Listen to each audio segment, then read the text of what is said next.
Welcome to A Fork in Time, the alternate history podcast.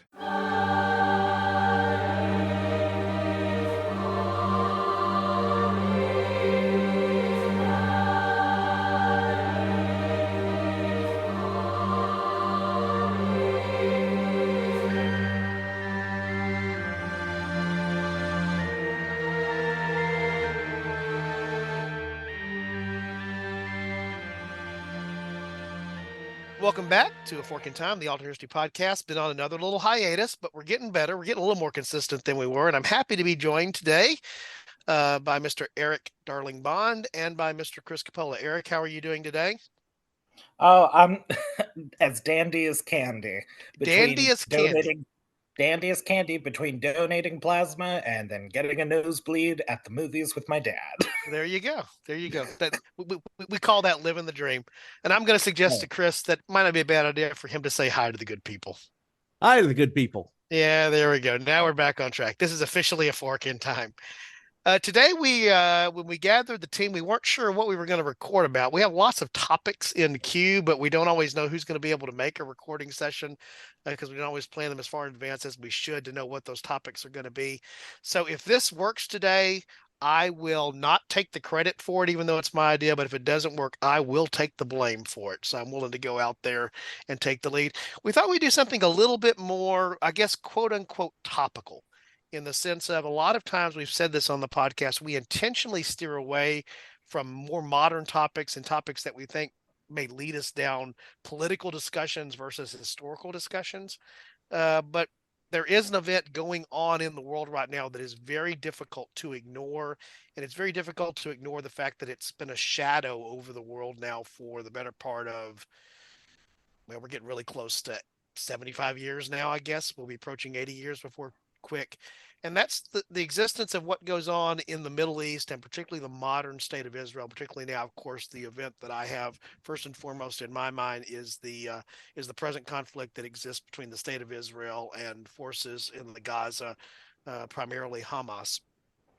And so what we're going to do today is we're going to look at least one. We may do a couple of these episodes. We're going to see how it rolls, that are historical what ifs of what if we had a different version, or maybe not even the existence of the modern state of Israel, and what that would look like and how that would ripple through. But we thought we'd actually start before the 48 founding with the first break off here. And Chris, I'm going to pitch it over to you to sort of set us up for the historical what did, and maybe what the historical branch off is here, and then we will do what we do here on A Fork in Time, which is go down the path. So if it's a me episode, you know it's going to be a deep cut. Here you go. So the fork we're going to talk about today is going to be the 1936.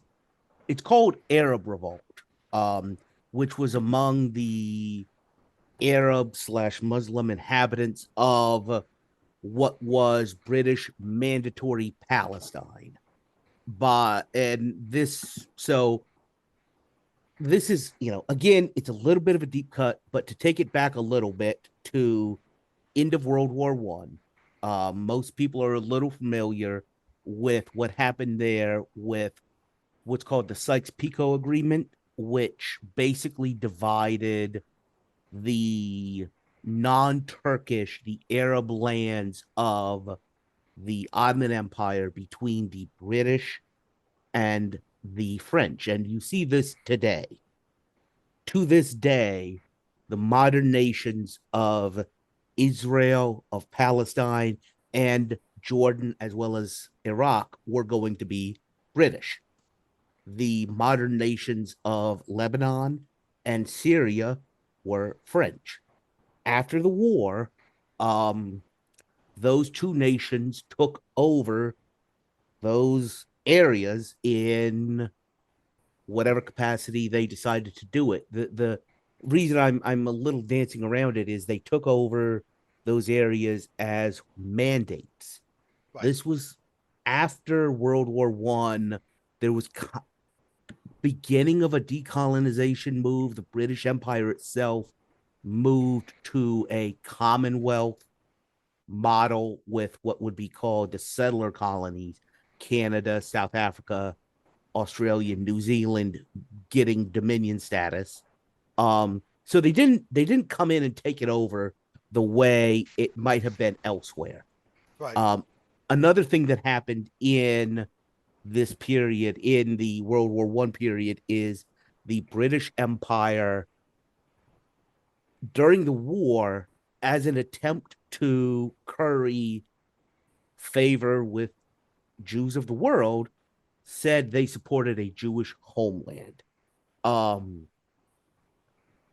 mm, Zionist, Zionist being people who believed the Jews should have a land of their own. Most of them thought it should be in what is today Israel Palestine, but there were also movements to give them land in Madagascar and in very much like this European sense of like, well, we'll give them land, but we'll just throw somewhere else to them Yeah. without much concern. What land do we not need? What land do we not care about? What land can Right, we just have quote unquote laying around, right? right. Argentina was one time discussed by Theodor Herzl in Der Judenstaat, where he made the argument for a Jewish state, and a whole chapter is on the question of like, so should we go to the Holy Land or Argentina? I guess the Holy Land. Yeah, Argentina got a little less friendly pretty quick. You know, but So people love Evita, Chris. It's a touchy subject for me, so I will calm down. so that's what most people have heard about. What most people also just fast forward to, they skip from 1917, 1918, 1919. Balfour Declaration, all the stuff that goes around that. They jump right to 1948. Somehow they forget all about the other international organization, the League of Nations, the mandatory Palestine, all of that. And we're in 1948. We're after the Holocaust. There are Jewish refugees showing up in boats, and the world decides to finally give them their own country in 1948, the partition. And I believe we've talked about another episode on that, and we'll get to that.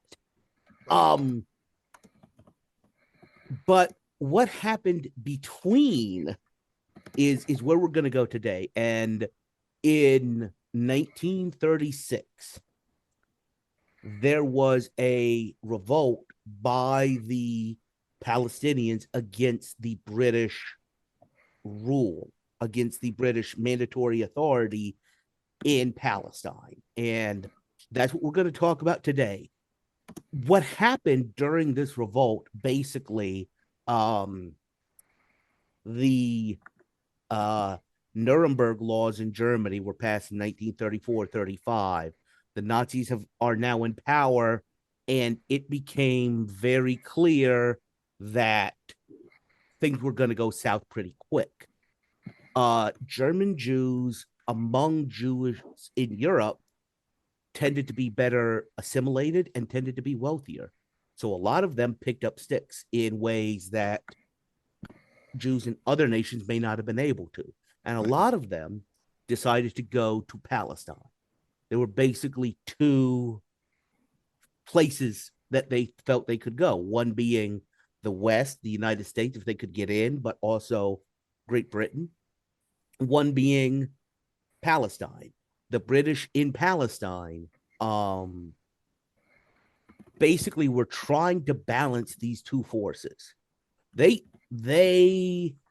were not like the idea of the colonial master is of India, and they're just running everything. They have the tiger by the ears, and they don't want to let go in Palestine, because you have Arabs, you have Jews. Both parties are armed. Both parties are almost fighting each other already. And the British aren't getting a whole lot out of this. They're just trying to stay in charge somehow. And it leads to a giant general strike and then a revolt among the Palestinian population. And it takes the majority of the British army 3 years to put down this revolt. It finally ends in 1939.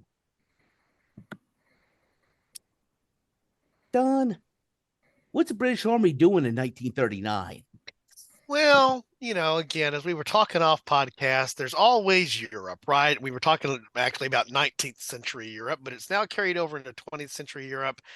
And they're about to be occupied in a major conflict, and they're in the position of about to have events that, will be, things like eventually will happen, like things like Dunkirk are not that far away, but they are engaged in what's going on in Europe and stopping the spread of Nazi Germany through what's happening there. Things like Poland are about to be invaded, other things like that. Um, Things that are much closer to home that have seeming much higher importance, I think, have been on the radar for a while. And despite Chamberlain coming back, proclaiming peace in our time, it's not about to be peace in our time, and they're about to have to go to war on the continent proper again. And this revolt I'm talking about, by the way, for those of you that have a mental calendar in your head, it officially ends. The last of it ends August 26th, 1939. That is after the Ribbentrop-Molotov Pact, before the actual invasion. It's like the critical week there that this thing actually frees up most of the British Army. Is September 1 shortly after that, Chris? I guess is my question. I'm counting out. August does have 31 days. So it's 5 days away rather than 4. But yes, it's very quickly approaching. That's what did happen. The British were finally successful in putting down the Arab revolt and immediately hopped right over to Dunkirk. What I'm proposing as a fork here is this. There are Palestinians and Arabs unhappy with British rule. We know they had contacts with Nazi Germany. Germany tells them to hold off, promises them support once the war that Germany is planning gets going. Because right now, yes, and I just got done stressing how close to the beginning of the actual war this got done with. Right. But it got done. And Britain doesn't have to worry about this at the same time. So the fork would be the intelligence and the logistic support trickles down to the Palestinians, and they decide we are going to hold off and wait until the Germans tell us to get cute again. So I think it's a fascinating fork, Chris, because it's, again, one of the things we often talk about. Again, we've talked about this so many times, and maybe we'll get around to it. We often have the conversations off podcast before the prep conversations, and we will, one of the questions that will often get asked when a topic has been raised is, okay, what's the fork, right? That's the whole point. But then we will talk about making it a quote unquote plausible fork, or at least a, realistic enough fork that it's not fanciful. And, at first blush, it's like, no, that wouldn't have happened. Stranger things did and have happened than that. So I think it definitely falls in the category of, leaning more on the plausible side versus implausible. And, it's one of those things that I think it's going to be difficult to imagine the ripples because of all the interference that's already sort of in the pond, so to speak. Mm-hmm. But that's actually, I think, part of the dilemma here is that, how noticeable is that rock when big boulders are being thrown in the pond, right? So there's the other thing that coincides with this, the beginning of the revolt in April 1936, it's right after the remilitarization of the Rhineland, where most people that are, I'm not going to say familiar, but are really into it at our level know the orders of, we're going to march in. If anybody points a weapon at you, you run. You get back over the border. We are doing this, but we are in no way going to have this turn into a full-blown confrontation. We are not ready for it. So there is certainly a sense that that might be what they're aiming to do. They're aiming to get things quickly, but not for actual confrontation. The other question being, Britain is very much taking on a policy of appeasement over the course of this. How much of that, or does any of that change if their army is freed up? If they're not busy in Palestine, do they take a stronger line at Munich if they actually have, if they don't have this also going on at the same time? So you're really arguing, if I'm hearing you correctly, or the thing to consider here in the fork is the two possible ways the fork does or does not have impact. If there's no, as you say, there's no 1936 to 1939 thing that is occupying British interests and British military operations in a way that you're constantly having to think about it, even as you're looking at other risks or threats that are existing that are closer to home, that, let's be honest, you really probably care more about. Not that you don't care about your mandate in Palestine, but it's not quite as concerning as what's going on in Germany or noises being made towards France or all the things that are happening there. Or Spain. Or, yeah. And so one element of it is, what would you do different that has nothing to do with the territory that we call Palestine or the Middle East today? It has to do with how that the ripple now comes back across to being closer to home. To your point, could you have been more aggressive? Could you have made a stance that was different because you had the ability to back it up? So that's the one thing. But there's also then what happens over in this territory that is still under dispute today that's part of the mandate, which is Palestine, because that is also changed because there's no containment of what's happening there in quite the same way from British forces if it's 1939 versus 1936, right? Right. So first, I don't think it actually changes British appeasement, if I'm being honest. I don't think the availability of the British Army at this point changes much, just because there wasn't, one, the realization. We talked about the remilitarization of the Rhineland. The fact is, that was indisputably Germany. Right. Nobody said that wasn't German. So even this, the Anschluss with Austria in 1937, 1938, that is still bringing Germans into the German nation. Even technically, Munich in September 1938 is about bringing Germans into the German nation. It is only in March 1939, when Hitler invades Czechoslovakia and splits it up, that he takes on non-Germans. So I think that is a big point for the West realizing, waking up. And, after Munich, they started rearming, gaining the ability to actually do much against him.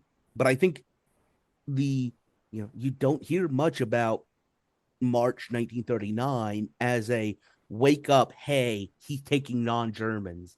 This is not that. Yeah. And I think the other thing that goes with that, Chris, is I think we understand it from that historical sense. We've read about it. We've heard people talk about it. But remember, this is prior to the Second World War. The Great World War has been called the Great War, not the First World War, because we haven't had the second one yet, right? And the Great War, the psychological impact, we've talked about this in other episodes before, on the major players in that war, the nature of the warfare, the number of young men that die, the number that come back forever changed. This is true everywhere. It's more true in where the actual conflict took place. It's more true in France and in Germany. We talked about this, and even how the war comes to an end because of the influenza pandemic and other things where you just sort of running out of folks. But there is no great desire by Great Britain to go to war, because they still have the recent enough memory of what that last major conflict with European powers was about, including Germany. I think the other important thing is comparing Versailles to Vienna. Right. Let's do a short little lesson on 19th century Europe, because I was going to go there. Even Britain, the democratic nation, but also Russia and Austria, most of the countries of Europe recognized the Congress of Vienna as a just peace. Even France recognized the Congress of Vienna as a just peace. And there was a large reactionary element that would not allow any changes to the settlement of Vienna. John Maynard Keynes wrote as an advisor at Versailles that this plan can't work. Britain recognized very early on in the 1920s that Versailles could not work.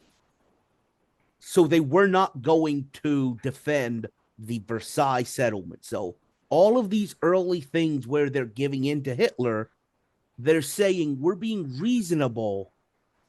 This is a reasonable adjustment to Versailles. It's Versailles amended, right? It's Versailles amended through inaction to a great degree, right? Right. Not if I may interject, it's also the fact that Britain felt like, oh, well, if there's going to be some global conflict, kind of like the US policy in the 50s and 60s, it would have been against the Soviets. And so Hitler, he may hate Jews, but he's an anti-communist, kind of the way we kept Franco in power in Spain following World War II. It was seen as like, well, he'll be a good bulwark against Stalin. So that's to where I see it, where they just allowed a lot of leeway of just like, well, he's keeping the commies in line. And then he signed the Ribbentrop non-aggression pact, and then that's when everybody was concerned. I think that's absolutely true. Yeah. So again, that's focusing a little bit on the European side of the fork here. Let's look at the Middle East, Palestine. I always struggle with what to call this because it's modern Israel, but it's historically Palestine. If we go back far enough, there are people going to get, well, we ought to be calling it Canaan. We ought to, there's all kinds of things we could call it, right? So we're going to call it Palestine just to establish that's what we're calling it, because that was the mandate in which it functioned under as well. Mandatory Palestine. Right. Mandatory Palestine is a political entity which includes the modern territories of Gaza, the internationally recognized borders of Israel, the West Bank, and Jordan as well. Right. Yeah. Because again, this is what was decided after the sick man of Europe finally fell down in the case of the Ottoman Empire, right? And what happened as we draw towards the end of World War I and the rise of modern Turkey at the fall of the historic Ottoman Empire. So 1930, let's start with 1936 and then jump forward. 1936 Palestine. Generally, what is that like? It is. No, please go ahead, Eric. I would say it is what was once a kind of blended society during the Ottomans. There were conflicts, of course, and they too played different ethnic groups against each other, but it was for the most part blended, whereas the British are very more keen to keep groups separated and played against each other. The Zionists against the Palestinians and other Arab groups against each other because it made it easier for them to administer directly. And the thing is, Zionists were in the region before the British, and they had tried to make deals with the Ottoman Empire to create a protectorate there. Then during the war, there were several Jewish groups who spied for the British under the understanding of like, okay, will you help our claim to a Jewish state after the war? And Britain said yes to them, and to the Arabs, and to the Palestinians, and mostly to the French and themselves. So it's a society with very clear ethnic tensions, kind of like Ireland before this time. I guess the British are just good at that. Well, and this is a common theme. I think I mentioned earlier. This is a common theme of these during the colonial period. Even now, as you mentioned, Chris, this is sort of colonial transition into mandates and mandatory period. it has a lot of similarities, even while it has differences, is the way that I think of it in my head. And again, it's these arbitrary broad strokes that are drawn on maps that have little to do with sometimes even the people who've drawn the boundaries and drawn the lines, understanding why having these diverse groups inside of the lines is going to be automatically a source of conflict. We see this all throughout Africa, where it's not even understanding the tribal issues there and the territorial issues and how things get drawn, even as things are coming apart. And so I tend to think of this as just being I don't want to say it's colonialism light, because that's not a fair way to describe it, but it's colonialism in transition, and it ain't democracy yet, just by any stretch of the imagination. Is that a fair way to describe it? Absolutely. Yeah. Absolutely.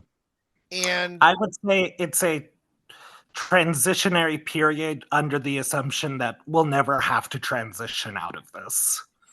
It was that's always been my take on the situation of Britain was never intending to partition India. They were never planning to let go. We know this from like what happened in Kenya around this time with Operation Legacy, to where they were trying to basically make these colonies utterly dependent on them. I would argue that this revolt is the beginning of the British realizing that it's not worth it.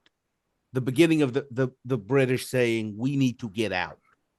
And there's absolutely a pause for 6 years for some reason in 1939, but they pick right back up, and in 1945 the entire period from 1945 to 1948, 47, 48, is them trying to figure out how to get out. Yeah. And more than happy to do it after they've, and then, and by the way, if we can do that, we can toss the potato over from the hot potato over from being a mandate to this newly created organization called the United Nations. So they have to pick it up and figure it out and peel it and saute it or whatever they're going to do to this hot potato. That's great. It's not us, right? Yeah. Right. And so let's go down the Palestinian side of the fork a little bit. I think this has been a good topic. I've enjoyed this so far, whether our listeners have or not, I don't know. At the end of the day, if we're enjoying ourselves, we know that most of our listeners who have found us probably will enjoy it. That's one of the things we've learned over time. So nothing happens in 36. Those that are there that agitated for the reasons they agitated in 36. Agitate is the wrong word, perhaps, because it connotates something, but the choice to engage in a revolt in 36 is delayed, with the idea that help in a different form is coming, because we've already had conversations with this state on the rise that's returning back, that's in rebirth in the case of Germany. So let's say they wait, let's say we know September 1 for two different dates. Let's say we know it for Poland, September 1 of 39 for Poland. And oh, by the way, while that's going on, meanwhile, just a little further over on the globe, this is started up in Palestine. Let's just make them synonymous, just for the sense of making them synonymous, right? I actually say it's pushed a little bit further. Okay. Because So I do want to tie it to something else. August 1941. August of 41. Okay. Mm-hmm. And there's a real historical thing, a reason I want to get to it. Okay. Lay it on us. So, in August of 41, a couple of things have happened. First, obviously, France fell. Right. When we talked about the two countries dividing up the Middle East, it was Great Britain, Great Britain, Great Britain. Who was the other one? I think it was France, Chris. It was France. So you always hear, after France fell, of course, Britain was worried about the air bases that are now attacking them. But throughout the French Empire, there were issues with what happens to us. We never got occupied. There were no Germans around us. So you had the attacks on Mers el Kabir in North Africa, where basically Churchill sent the British Navy in and said, hey, listen, entire French Mediterranean Navy, You either join us or we're going to attack you. And the British attacked the French. That's one thing that a lot of people don't know about. But yes, it created a lot of problems for the Free French, for Charles de Gaulle, who's, one general, but the legitimate government of France is telling him he's a traitor and doing something else. Right. But the important part here is twofold. One, the French Vichy government is in control in Syria and in Lebanon. Number two, the Germans, and I'm going to say the Italians as well, had a role in it, but it was really the Germans, just took over Greece. Now have all of this power in the southeastern Mediterranean. And they've got a foothold, theoretically, in the actual Middle East with the friendly Vichy government in Syria, Lebanon. What actually happened, and this is history, this is not, our fork. There was a military revolt in Iraq against the British puppet. Actually, this was the guy that was descendant of Lawrence of Arabia's friend, the people that supported him. They did not give them the thrones in actually Saudi Arabia, but they gave them the thrones in Iraq and Jordan.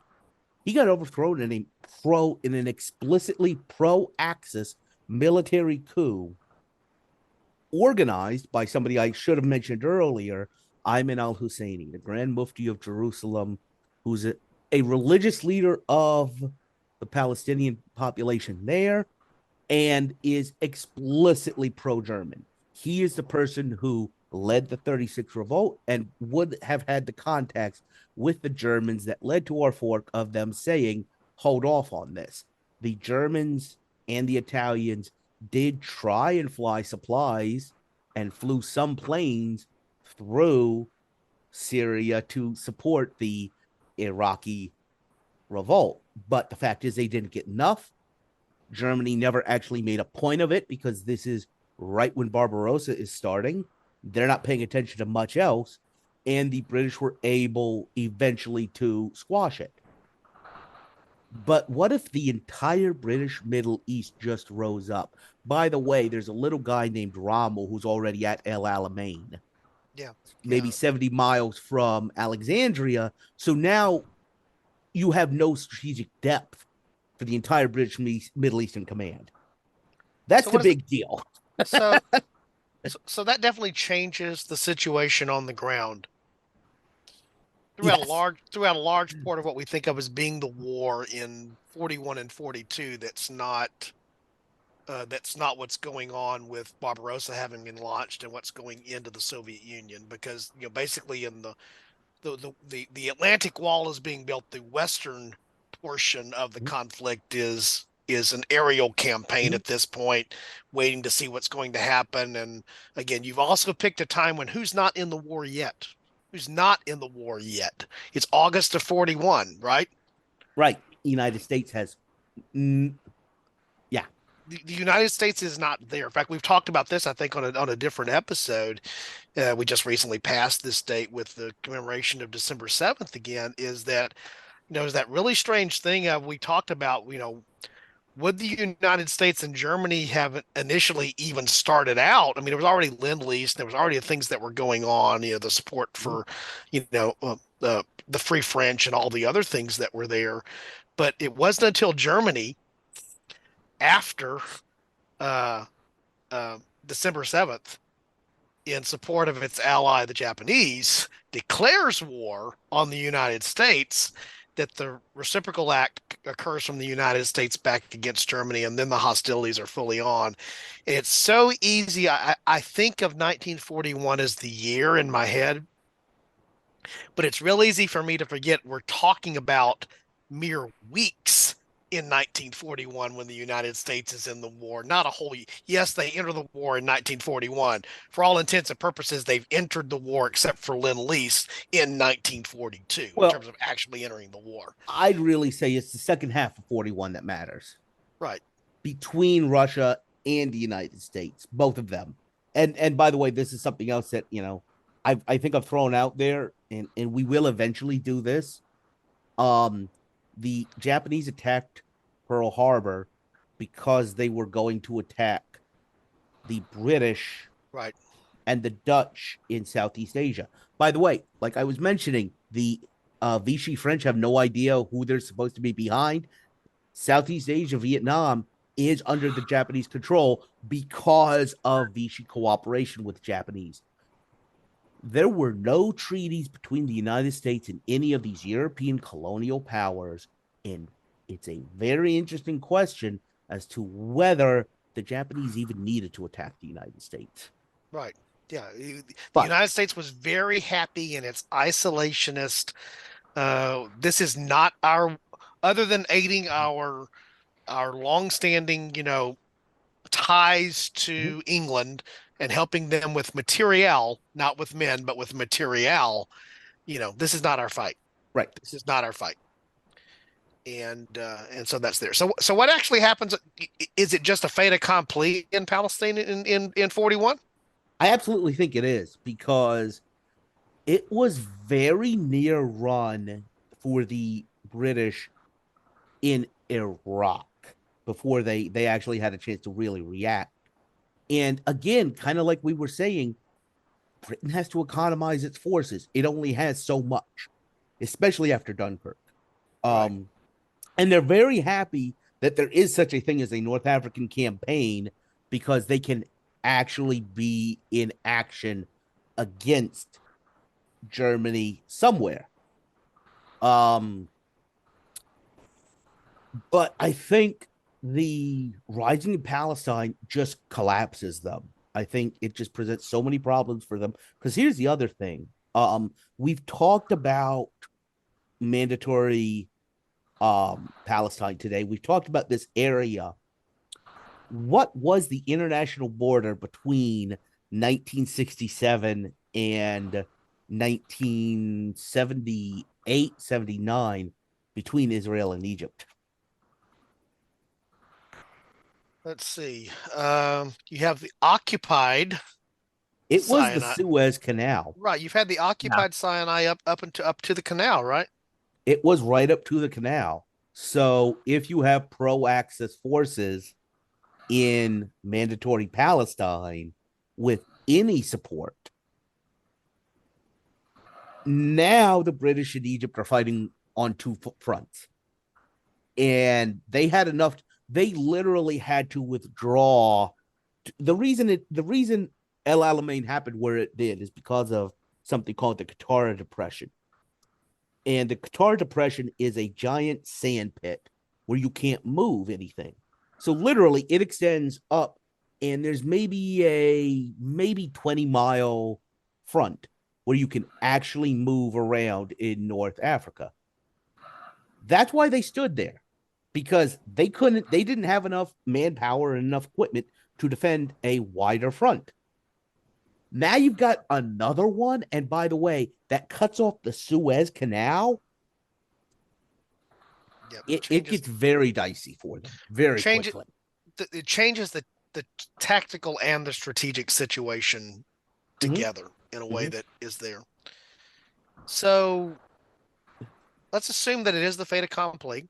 This is now Axis friendly, Axis controlled, whatever you want to call this territory now that has happened there in Palestine and the other areas that are there. What's the ripple through the war? I mean, at the end of the day, it's probably inevitable that once Germany opens the second front, we've talked about this so many times before. It's hard to imagine the scenario where Germany wins the war. Maybe they stalemate things, or we've talked about other ways that World War II could have turned out.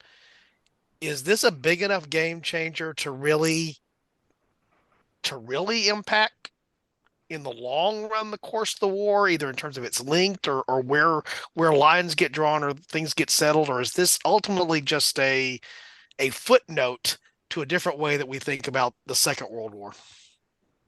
I think it is absolutely a length changer. Not an outcome changer, but it definitely changes the characteristics of it for two reasons. One, I think the British wind up falling back into Cairo, Upper Nile area. Um, and that is where the American fight back starts from. Uh, Especially because of one thing, and I talked a little bit about Mirza Kabir over in French Algeria. I think if the Germans use the bases in the French Middle East, Syria, and Lebanon, you have a firmer control, you have a stronger connection between the Vichy government and its colonial possessions. If you look at why one of the reasons the United States went into North Africa the way it did when it did in October of 42 is we weren't sure the French were actually going to fight us. Um, these were Vichy French, and again, because there was this question as to which French government are they going to listen to? Right. Um, Most of them wound up supporting the United States. They didn't really fight that much, but they did. I think if you've already had Vichy forces engaged in Syria, Lebanon, one, they have tighter control over the forces in Algeria, Morocco. The other thing is the United States, in planning this, doesn't think it's going to be as easy. Doesn't think, well, we're just going to have to show up, wave a flag, and the entire, Vichy government's going to surrender to us. So I think what the United States winds up doing is, and again, this is a lot harder, but going in through Ethiopia, going in through Kenya, and supporting a drive up the Nile into what is today North Africa, into the Middle East. But it is a much bloodier fight. And I think one of the, maybe I could envision kind of like Pershing in World War One. The United States was very, very big on having its own front. And I think it may be that once you reach kind of that Y of northern Egypt, the United States says we're gonna take the Middle East. Because the British, you made a hash of this, and you just don't have a very good name over there. But it definitely makes it longer and harder. It makes communication harder, getting British support in. It makes also, by the way, this opens up a threat to Persian oil. They mounted again, real history. United States and Russia, not the United States. This was Great Britain and Soviet Union. Mounted a coup against the Shah's father. Right. The Shah that everybody knows about. His father was deposed because he was too friendly with Germany. Well, now you got Germany next door. What does that do to Persian oil? Maybe you can't remove him that easily. Yeah, and we even talked about, there's an episode way back, I forget which one. I actually want to think that it was our friend Brent Frost who was actually when we were talking about Barbarossa, and just how that could have been different if you actually have German seizure of petroleum assets in a way that changes the picture there, in terms of ultimately what is, there's a lot of things that are the doom of Germany, but one of the things that's the doom of Germany is just a lack of the resources that you need, and that is one of the primary resources for modern warfare, which is called fuel, and you just don't have it. And I'm not saying that this would necessarily mean the Germans do have it. There were the oil fields of Mosul today were known about. Saudi Arabia wasn't, but I think you still have the British Navy. They would still have to ship it. I think you can make it harder for the British to get. And that's the effect of this, not necessarily opening up those spigots for German usage. It's not what you're able to consume, it's what you make it more difficult for your enemy to access and consume, right? access and get where they want it. Right. That's to get it where they need it. They need to be able to take oil from the Anglo-Persian Oil Company, from Abdan in the Persian Gulf, and get it to Scapa Flow. Right. And and one of the things, one of the lessons for me of World War II, modern warfare as well, even World War I to a particularly World War II, is it's easy to talk about the battles. The battles are won as a result of the logistics and the supply lines and the effectiveness of those things. I mean, ultimately, Eisenhower's brilliance as a military commander can be argued as he was someone who understood logistics in terms of what had to be done in the European theater, and that was as important as understanding what to do when there was actually bullets and tanks and planes involved, at least in my opinion. So, does this prolong the war? 100%. How long? At least a year. At least. Best case scenario, it prolongs it 1 year. Do you think it leads to a scenario where there is an end to the war that is not the end of Germany as we know it in the classic sense? For example, does it buy enough time that, stuff like the Stauffen plan and other things like that, something like that comes to be where there's a chance for a salvaged German something out of the war just because it lasts longer and that's more time to buy something that ends the way that it ended under Hitler? That's the first thing that pops into my head. I don't think so. I think you had reached the point that it was going to be unconditional surrender. It was, okay, fine. Then we'll let Stauffenberg be captured by the Russians in Berlin in 1946. It was just a different name. We're not going to negotiate with anybody. Okay. What was the name of the Treasury Secretary who suggested post Germany should be cut off from all of its industrial? Henry Morgenthau. And he created a whole bunch of propaganda in Germany by doing that. In fact, I believe that we actually addressed that in an episode with Brandt. Yeah, I think so too. I remember us going down a couple of those. This is when we were trying to prevent world wars over a period of time. It took until episode 100 to get it done, Chris. So and by the way, that was still the one episode where I completely threw out the practicality in our pre-recording discussion. I said, no, there's absolutely no way this can happen, but we're going to go there. Right. So again, it was a false victory in terms of doing it because it was all based upon a non-plausible premise to begin with, right? Right. Well, are the Soviets able to get more into Western Europe since the Allies are now having even more time taken up having to fight a veritable larger front in the Middle East? I think there's two things to say about this. First, I think we may see a North and South Iran. We actually did see Soviet occupation zones in northern Iran, and one of the first things that happened that soured the alliance between the West and the Soviet Union in 1945, even in 45, is the Soviets were a little hesitant to actually withdraw all of their troops from northern Iran.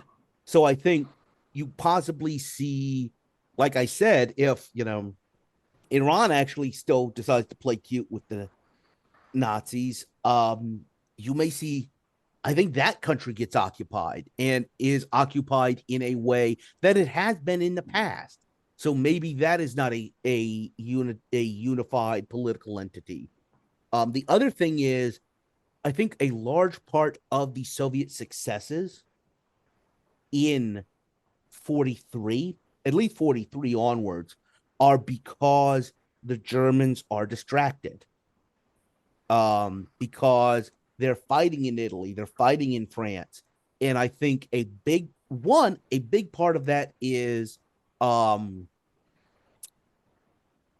again, like economizing of your forces. The reason the Soviets are able to make the advances they are is because the Germans are distracted. The other thing I would say is, if you're envisioning this war centered on the southeastern Mediterranean, which this would be, you actually have a Churchillian idea that may develop, which would be a Balkan invasion.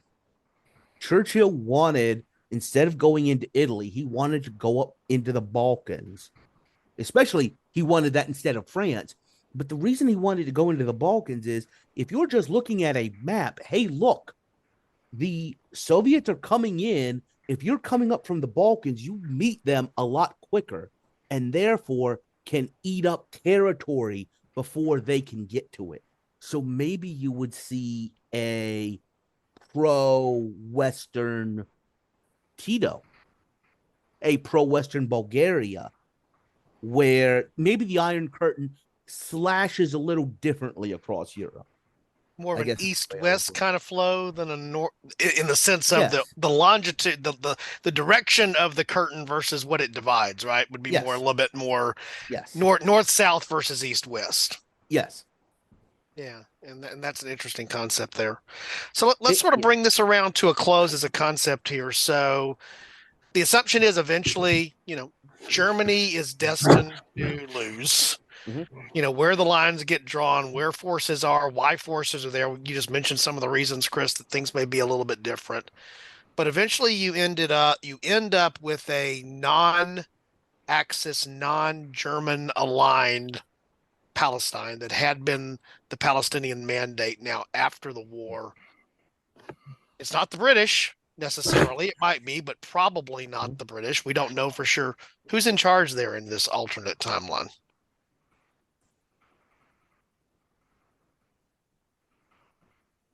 Probably the U.S. I don't think the U. Here's the very dangerous question I'm looking at here. First,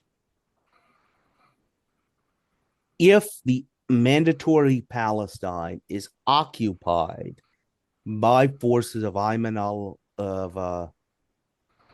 Husseini, the existing Jewish population in that area is almost certainly going to be wiped out. He tried to wipe it out during the revolt. He tried to do everything he could to wipe it out, and if he is in control, he is going to do it himself. I think lengthening the war also reduces the number of refugees that can come. I think you have a Jewish homeland. I also think one of the reasons I think that the early wars played out the way they did, the 48 Independence War played out the way it did because both of these sides were on the British side in some way or another during World War II. The Egyptian army was equipped and trained by the British because of the fighting in the Western Desert.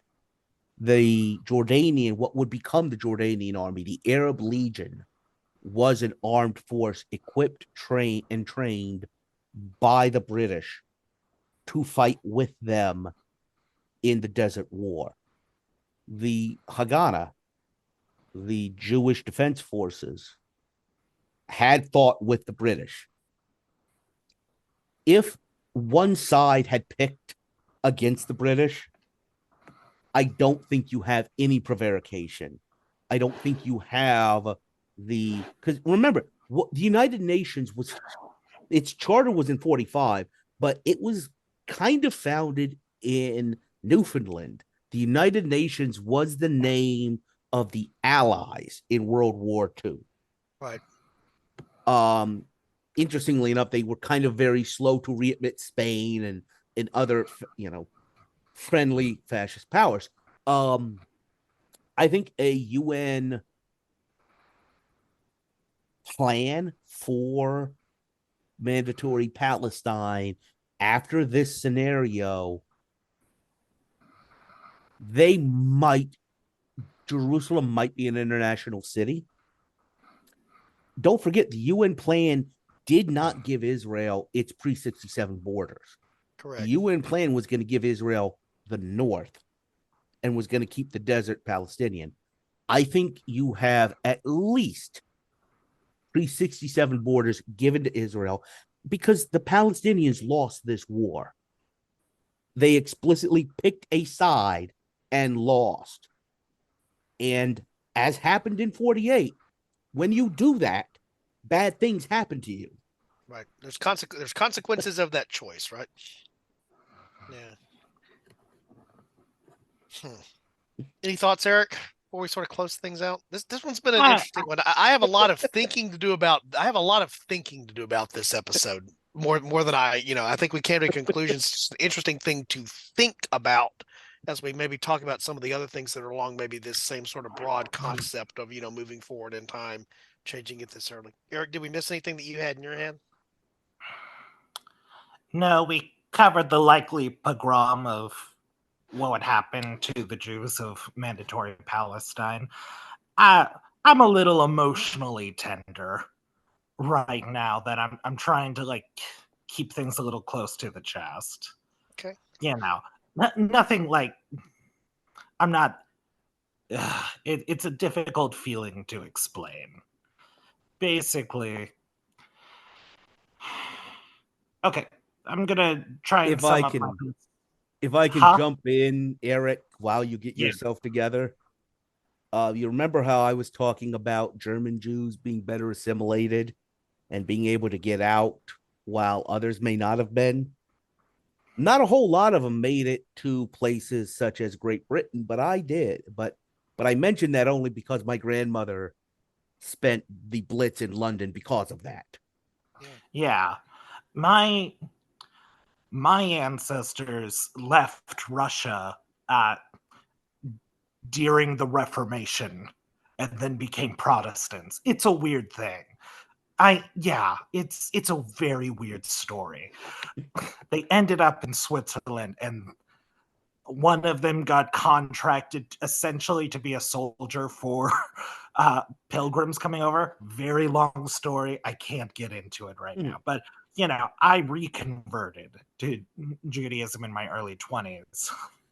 And just to be open with you guys, I did not used to be a Zionist, only because not in the fact that I thought Israel didn't deserve to be a state. I thought it did, but I always looked on it with suspicion whenever other people talked in support of it, because I was like, the Europeans saw it as a place to just dump their Jewish populations after World War II because they didn't want to give them their land back. It's a lot easier to dump them on somebody else's back door than it is to give them the property they stole from them. So that's why I get a little emotionally tender. Now I've come to the point in my life to where it's like, yeah, I think having a Jewish state is a valuable thing. I do get uncomfortable when I meet fellow Jews who are telling me like, oh, well, it's a religious duty for us to have the Holy Land. And it's like, well, the religious Jews didn't seem to think fondly of it at the beginning, because originally it was seen as an escape from religion to have like a secular Jewish state, not a religious Jewish state. So that's why current events are very frustrating for me. Yeah. I think And the fair thing that I would say there, Eric, and thanks for being transparent about that. I really do value that. And I think a lot of people understand that. Is I mentioned off podcast, I'll mention now. Part of the reason this was a tough topic to even go to is how do you address this historical topic through the prism of what's going on now? And regardless of where you stand on this Israeli-Hamas conflict, the thing you should be able to agree upon is there have been horrible things that have occurred in the last 2 months in everyone's name and for everybody's justified reasons that they want to give for doing them. And some of them have a sense of justification, but a lot of people are dead. And it's very difficult. What I find challenging about this, we've talked about this. I'll just say this now. I think we talked about it on an episode here recently. But we certainly talked about it among the team off podcast about our willingness to go more towards topics that are a little bit closer to now and how we would do that. One of the things that we talked about there was, among the people that we've assembled here that like each other and also love history the way that we do, and we do this together and we enjoy doing it together, is we don't all see things the exact same way. And we know that, but we also know how to disagree and think it through and discuss it in a way that doesn't, even when it becomes emotional, that it doesn't become hateful or bitter. And so that's a difficult thing to do, by the way. You can have, as Eric does here in his expressor, you can have strong emotions about something, but you can also detach yourself enough from those very strong emotions that come for a very real reason. And what Chris was mentioning as well, to look back and say, okay, but why do other people think about this differently than I do? Can I understand their point of view? And to me, that's the healthy thing that we've lost so much. I'll just say this in our American political dialogue and in our world political dialogue is the ability to take a step back and say, I don't agree with you, but let me try to understand why you think the way that you do, because I might change my mind or it might change how I interact with it. And that's a healthy place for us to be.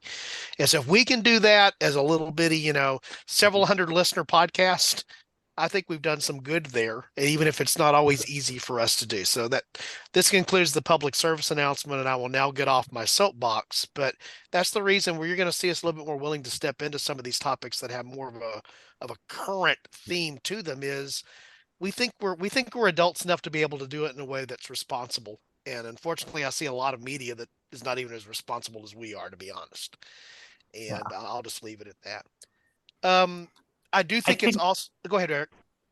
I will say for the topic at hand, I do think we do see the creation of a Jewish state. I do think Chris has it right on the money that it is pre-1967 borders. At least. At least. I'm interested to see what are the results on the Jewish population, like to see gosh, I wish I could remember his name offhand, but he's the guy who wrote Let Us Not Go Like Lambs into the Slaughter. And there was a Jewish resistance fighter who eventually teamed up with the Soviets in Eastern Germany, and he, after the war, attempted to spearhead an effort to kill 6 million Germans as revenge. It did not work out. He was arrested in mandatory Palestine because he tried going to the Haggadah to get support, and they quickly turned him over to the Brits for a year. And he actually later then spoke at the trial for Adolf Eichmann. But it's a very interesting story. So I'm wondering if there would be more people after the war who would say, like, yeah, why not take it back? I'm interested to see what would the level of extremism be following the war. I would very much say I think it would be a very different status. The Palestinians are there, and you have two options. You can live next door to them, or you can go down the German route. That is not acceptable, period. Yeah. I think what you would see is more Palestinian displacements into an ethnically homogeneous state, into probably Jordan. The Gazans go to Egypt, the Palestinians in the West Bank go to Jordan, and so you have the character of this conflict being more like you saw in 56, 67, 73. This is an interstate conflict. These are armies and air forces fighting each other. These are not civilian militias grabbing some guns and going after each other. So I think it's a very different nature of the conflict. And I think the conflict may not serve, I think I just realized, hey, yeah, that was the majority of the conflict for a lot of the time was interstate war. I think what you have is one, that's what it is from the very beginning. You don't have an occupation because you don't have Palestinians living there. The international community says you picked the wrong side. This is no longer your land. And so you don't have that ongoing sore. I think you do see a dynamic that we did see in our timeline, or maybe more of it, which is the West supporting the state of Israel, the Soviet bloc supporting the Arab powers. But guess what? And it is not lost on me that the Oslo Accords occurred almost immediately after the fall of the Soviet Union and the fall of the power supporting definitely Right. Syria, Egypt for a long part of Yeah, when the fights you're willing to pick with the kids down the block when you no longer have your big brother to back you up are a little bit different, right? And I think it could have settled by now because it is an interstate, not an intercommunal conflict. Right. And and I and, would and agree. to and to me that is the challenge of what makes this because the other thing I should just say that the other thing that strikes me when I watch the news, and the news is hard for me to watch a lot these days. I'm going to be honest. I do because that's what responsible adults do to keep track of what's going on in the world. But then even in the midst of this conflict, again, not taking quote unquote sides on this conflict, but then you also see the people connecting because of some of the hostage situations and things like that. We're talking about Jews and Palestinians who are like, this just needs to stop.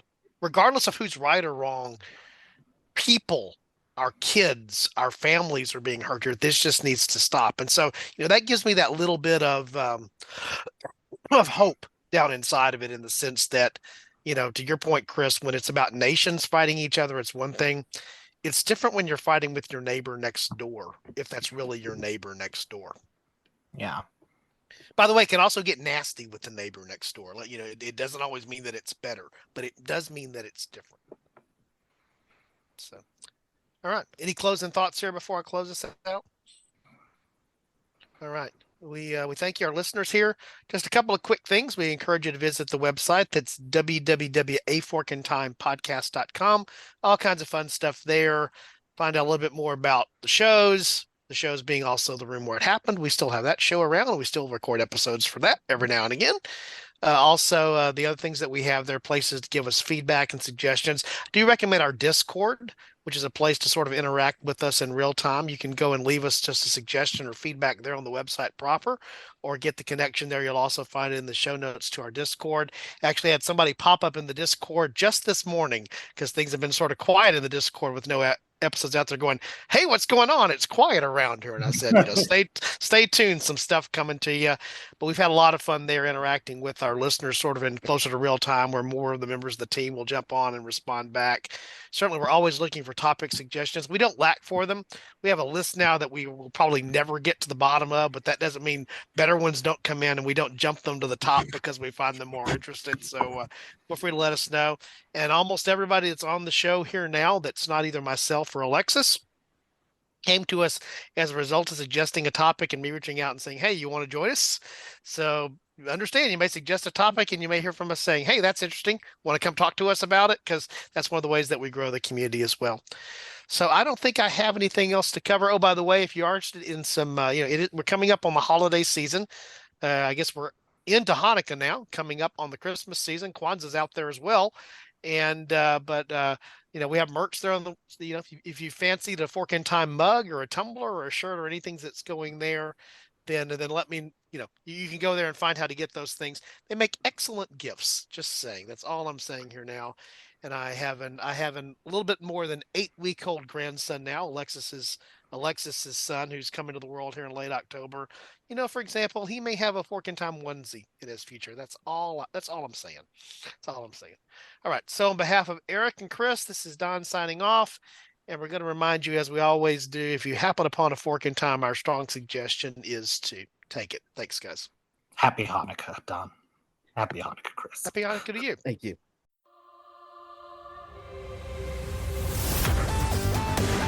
Thanks for listening to A Fork in Time, the alternate history podcast.